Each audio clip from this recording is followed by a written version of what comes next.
My dear brothers and sisters, fellow comrades, on February 5th, 1988, Parton started work with the CDC plantation in Moliwe. Pa was a hard-working laborer who rarely ever missed a day of work. He paid his taxes and had part of his income deducted towards his retirement. In 2018, after 30 years of service, Pa August retired from the CDC and looked toward collecting the money that he had paid towards his retirement savings. When Pa Augustine showed up in Buea to collect his check, Pa was told that he had to travel to Yaoundé to submit his documents for eligibility to receive pension. Although Pa Augustine did not speak any word in French, he undertook the journey to Yaoundé, where his experiences at the Ministry of Finance left him distraught, heartbroken, and penniless. Pa Augustine was asked to relinquish 30% of his retirement savings to be eligible for pension. He had to pay the services of an interpreter to help him navigate the bureaucracy. Even after all the expenses, Pa Augustine left Yaoundé without any final decision on his case. He was asked to come back in a few months. Shortly after his return to Muyuka, Pa Augustine was shot and killed while going to his farm by the genocidal forces of La République, without ever being able to receive the money he had paid into his pension benefits. This story of Pa Augustine is not an exception. Hundreds of thousands of our parents have suffered similar fates. These injustices, discrimination, and second-class status have been the hallmark of the Southern Cameroon's experience with the Republic for the last 58 years. And today we have said enough.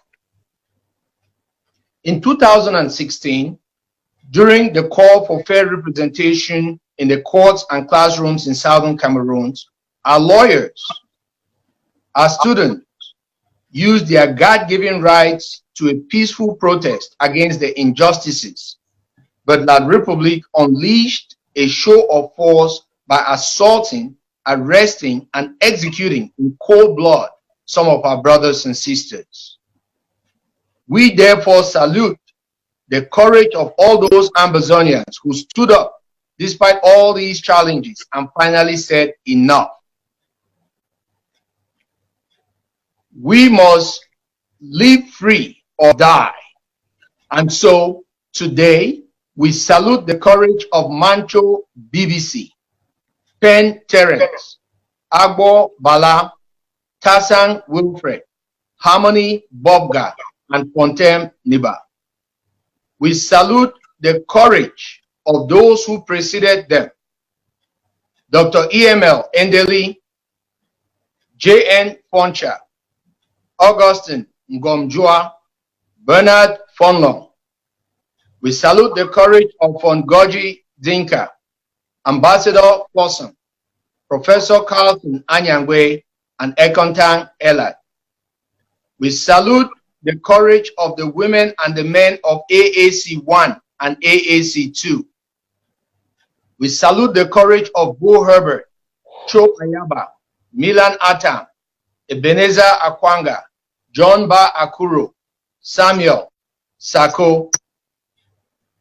We salute the courage of For Ngala Mfo, Dr. Fidelis Ndechie, Dr. Henry Kime, Professor Awasum, Dr. Cornelius Kwanga, Barrister Shufai Berinyui, Barrister Eyembe Elias, Dr. Ojong Okongo, Chris Anu, Milton Taka. We salute the sacrifices and the courage of Yerima Dabney and Sisiku Ayutabe. The sacrifices made by our mothers, our sisters, and our daughters must also be recognized. We salute the courage of Mama Mfongala, Mrs. Ayub Tabe Lillian, Mrs. Tassan, Mrs. Kime, Mrs. Awasum, Mrs. Penn, Mrs. Kwanga, Mrs. Shufai, Mrs. Eyambe, Mrs. Ogwok, Mrs. Mancho. We salute the sacrifices of Dr. Liz Ambe, Barrister Sai Ambe, Dinka, Celestine, Mrs. Susie, Barrister Naloa B. We salute the sacrifices of Mufo Bernice, Mrs. Elena, Dr. Bernadette Atega, Victorine Bulanga. We salute the sacrifices of Manga, Kelesh Bongo, Jesse Itambi, Vivian Ayafo, Gillian Amek Ayon, Gillian Eswa, Karen Atul, Professor Benedicta, Anastasia Kuma, Mrs. Irene in the UK, Madame Helen, Mrs. Clotilde in Canada, Mrs. Tessie Esther, and many more. Above all, fellow comrades, we salute the courage of all our nameless sisters and brothers who have paid ultimate sacrifice for our quest for freedom. The journey towards liberation is always long and difficult. We have made some great strides and we have fallen short at other times. If we are to succeed in this final push to liberate the people of Southern Cameroon from the shackles of colonization, then we must take stock of the things we have done so far, rejecting the errors and making improvements on the good. We must take all the lessons, the good, the bad, and the ugly. We must take the lessons from Skapak and from my trip to Buea. One of such lessons emerged when a small cohort of very dedicated men and women came together with the idea to generate bonds and raise revenue to help with all the causes on Ground Zero. We have millions of people displaced as refugees because of the genocidal warfare declared by La République du Cameroon. Every day, we see videos of women and children living in the bushes because their houses and neighborhoods have been burned to the ground by the occupational forces. Our children have not been able to attend school for the last 3 years, yet life goes on as normal in French Cameroon. In fact, even as they continue the genocide against Southern Cameroon, the regime of Paul Biya has secured contracts with more than 4 top global lobbying firms, paying them an average of at least $1 million per year each. We are therefore not surprised that Southern Cameroonians are being slaughtered daily, while the international community has been woefully silent. We have led protest marches in Lagos, in Johannesburg, in Accra, in Berlin, in London, in New York, in Washington, in Atlanta. We have written appeal letters to the African Union, the United Nations, and the Commonwealth, and to many other foreign governments, but their responses have been very timid or non-existent. It is for these reasons that Ambazonians have said, enough. If the world will not come to our assistance, we cannot stand by and watch our own parents, our children, our brothers and sisters being sent to the slaughter. We must defend ourselves, help our displaced brothers and sisters, and our children who have been unable to return to school. But to do any of these things, fellow comrades, we need financial resources. The Amber Freedom Bonds is an idea whose time has finally come.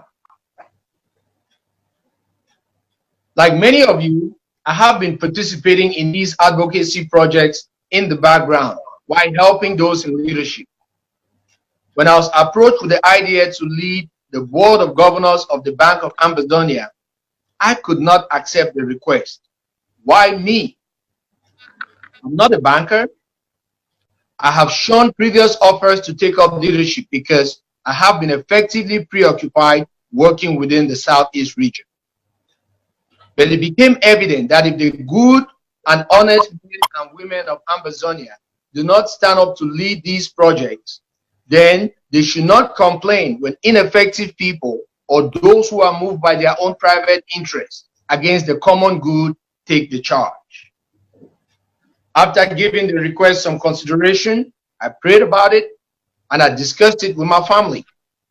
I learned later that the chair of the Federal Reserve Bank of the United States is a man like me. Jerome Powell, the current chair of the US Federal Reserve, studied political history and law. Therefore, like me, being a banker is not a prerequisite to serve as the governor of the board. Subsequently, the nomination was officially tabled to the House of Country Representatives for vetting.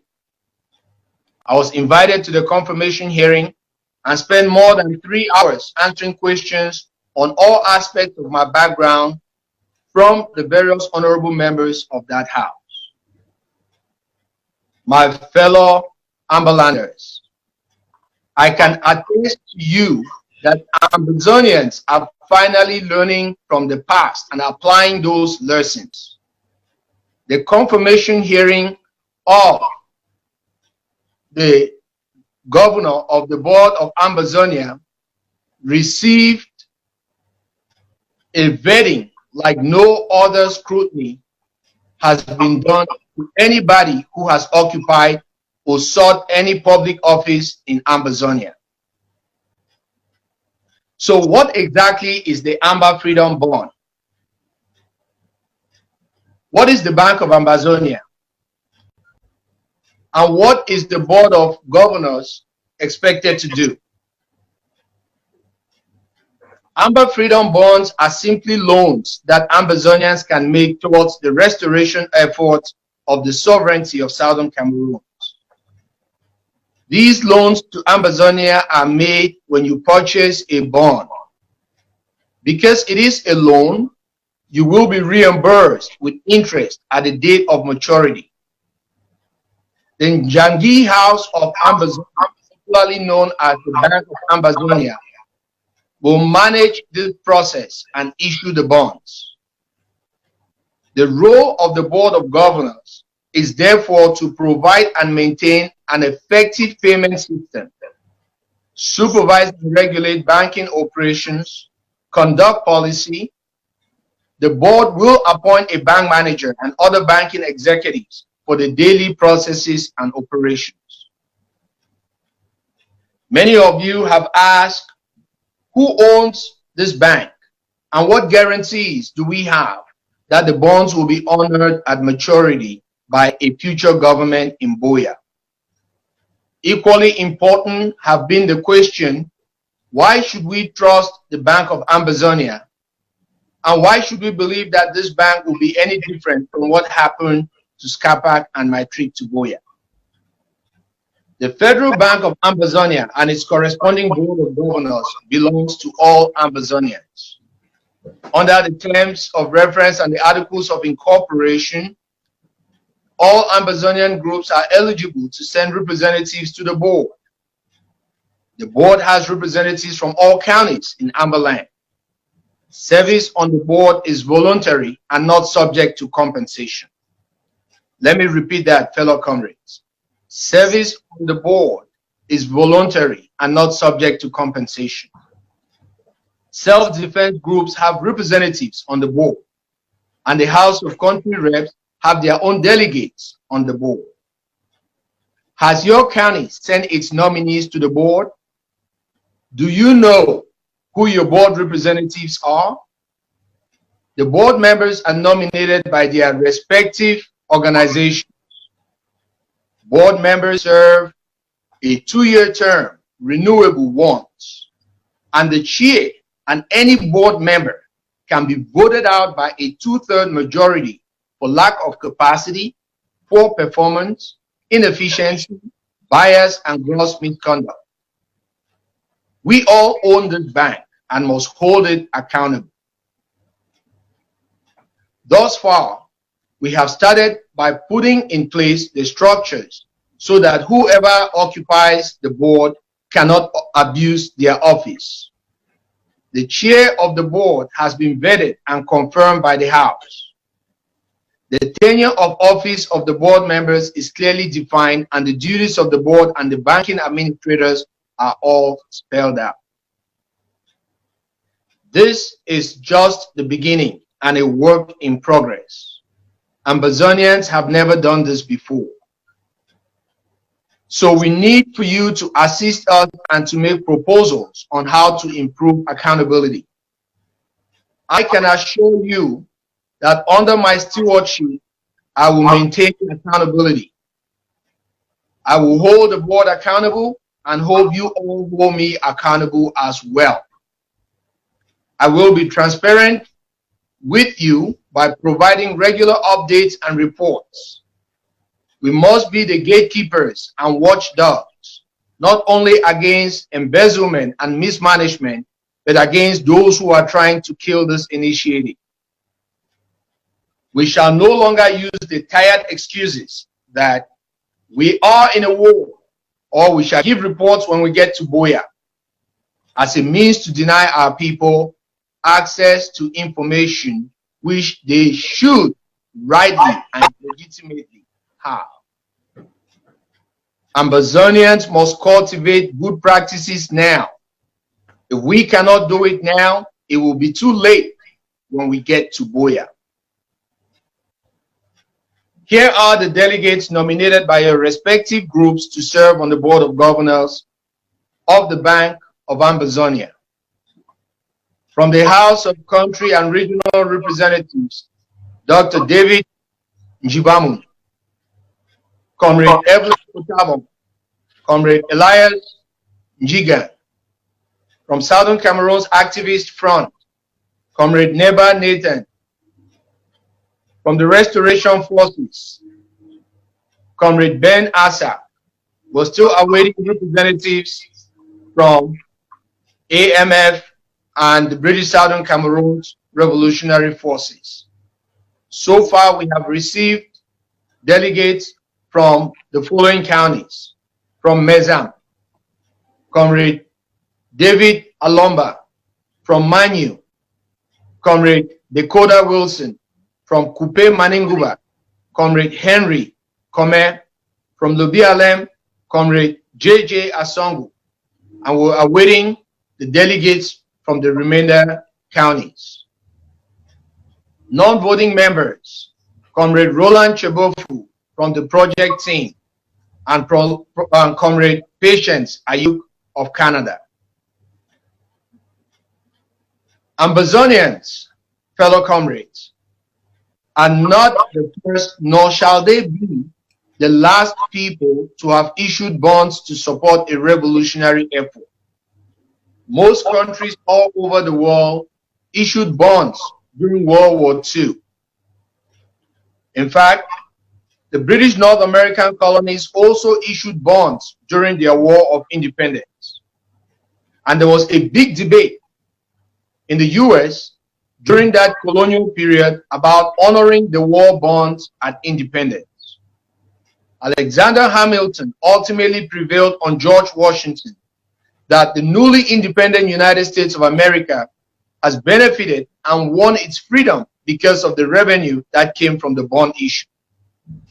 So the first chartered bank of the United States was created to assume the war debt and to redeem the bonds. In the same way, the revenue that will be generated by the Amber Freedom Bonds will be available to fund any worthy Ambazonian causes, including but not limited to providing assistance to our refugees and displaced persons, waging a diplomatic offensive, and for our self-defense against the genocidal army of La République du Cameroun. So if the people of Ambazonia and we, the people of Ambazonia, can raise the funds to do all these things, how can we, the people, tomorrow turn around when we get to Buea and say that we shall not honor our war debt? Fellow comrades, for a long time now, we have been searching for an elusive unity. We have decried the inability of our leaders to come together for common causes. There was a time when we prayed for unity between Akoh and Seseku. There was a time when we prayed for unity between Seseku, Sho Ayaba, Bo Herbert, and Akwanga. There was a time when we prayed for unity amongst the restoration forces on Ground Zero. But the time has now come when instead of putting those expectations on others, we now have the responsibility and the power to demonstrate the unity of purpose that we have sought. The Amber Freedom Bonds Project grants to every individual Amberlander the power to show our leaders and the world that we, the people, have spoken with one voice. We shall pool our resources like our ancestors did during the colonial fight against the Germans. Kuba Likinye rallied the people of Akoh, and with their collective support, the Germans were defeated and Ambazonia won. We must do the same now. Our ancestors pooled their resources in the fight against the British and the Nigerians, and in the end, Ambazonia won. We have a record of winning against colonialists. We defeated the Germans, we defeated the British, and we defeated the Nigerians. We shall certainly defeat La République du Cameroon, and Ambazonia shall be free again. Oh, yes. The Amber Freedom Bonds, fellow comrades, is a people's project. And by buying your bonds today, you are taking ownership of the revolution and making a statement that we, the people of Ambazonia, shall no longer be divided by anyone. May God bless the Amber Freedom Bonds Project, and may God bless the people of Amberland.